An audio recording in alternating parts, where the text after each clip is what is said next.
Hello बच्चों, प्रश्न पढ़ते हैं।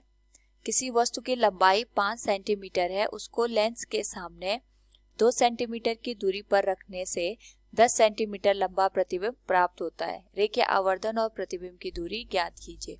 तो सबसे पहले अगर हम बात करें यहाँ पे क्या अवधारणा की, तो जो हमारे पास यहाँ पे मुख्य अवधारणा है वह है लेंस द्वारा रेखीय आवर्धन। तो हमारे पास जो रेखीय आवर्धन होता है ये हमें प्रतिबिंब की लंबाई और वस्तु की लंबाई का अनुपात बताता है।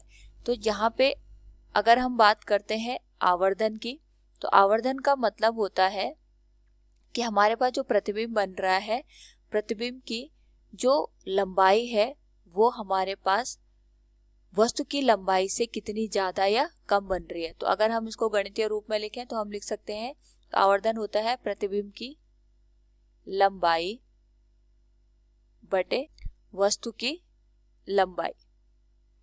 तो इस स्थिति में सबसे पहले अगर हम बात करें यहाँ पे कि हमने कौन सा लेंस यूज करा होगा, इस केस में हम ये कह सकते हैं क्योंकि हमारे पास जो वस्तु की लंबाई दे रखी है जिसको हम HO से दिखाएंगे, यहाँ पे वो 5 सेंटीमीटर है और जो प्रतिबिंब की लंबाई है वो हमारे पास 10 सेंटीमीटर है।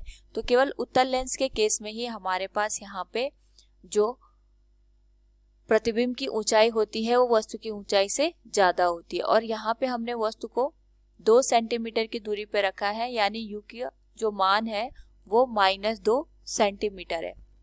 हमें यहाँ पे रेखीय आवर्धन बताना है M, और साथ में हमें जो प्रतिबिंब है इसकी भी दूरी ज्ञात करनी है, यानी V का मान भी हमें बताना है। तो जो हमारे पास M का मान होता है लेंस के लिए वो होता है V बटे U, यानी प्रतिबिंब की दूरी बटे वस्तु की दूरी, और साथ में हमारे पास होता है, जैसा हमने ऊपर देखा था, वस्तु की लंबाई को हम यहाँ पे तुलना करते हैं प्रतिबिंब की लंबाई से, और गणितीय रूप में अगर हम इसको लिखें ये हो जाएगा HI बटे HO।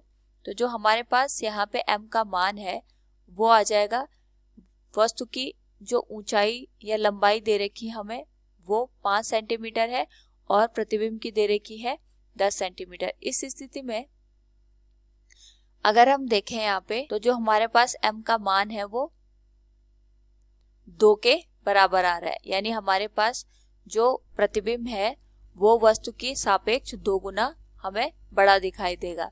साथ में हमें यहाँ पे V का मान पूछा है, तो हमें पता है जो M का मान होता है वो होता है V बटे U लेंस के केस में। तो यहाँ पे M का मान हमें पता है 2 के बराबर है, V का मान हमें निकालना है, और U का जो हमारे पास मान दे रखा है वो 2 सेंटीमीटर दे रखा है, और हमें पता है कि जो वस्तु की दूरी होती है उसको हमेशा ऋण चिन्ह के साथ हम यूज करते हैं।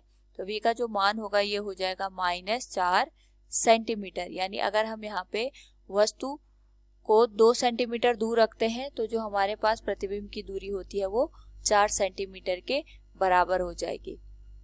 तो दिए गए प्रश्न से अगर हम देखें तो हम कह सकते हैं रेखीय आवर्धन का मान आ गया हमारे पास यहाँ पे +2 के बराबर, और प्रतिबिंब की दूरी आ गई हमारे पास यहाँ पे 4 सेंटीमीटर के बराबर। जिस ओर हमने वस्तु रखी है उसी ओर हमारे पास यहाँ पे प्रतिबिंब भी बनेगा। उम्मीद है आपको समझ में आया होगा। धन्यवाद।